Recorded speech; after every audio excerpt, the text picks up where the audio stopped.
Introducing the food for today is we have the pork belly humba, Filipino Bisaya style, and on this area we also have it's a pork belly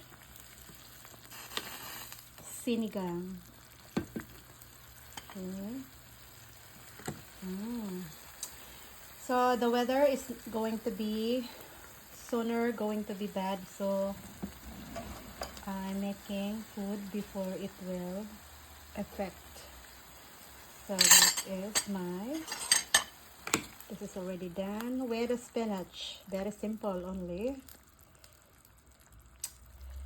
Okay. And of course we have this preparation of rice. Yes, that's my rice right there.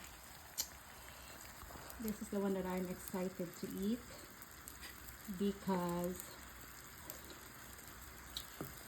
I haven't had it for a while. So meron tong banana blossom and the salted what's the salted black beans, and I did that in purpose to have a juice sauce in it. So I removed the excess oil on this one. I did this undergone with reducing this first before and then I use the pineapple juice instead of Sprite. Since I don't have the Sprite, I have the pineapple, and that's what I have.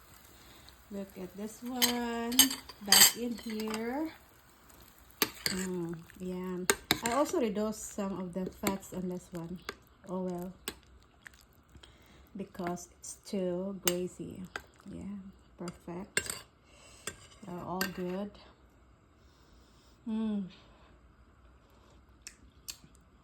Oh my god, it's just right. It's happy eating for me and for my kids. So, pwede nang magbagyo. That's all for now. Bye-bye.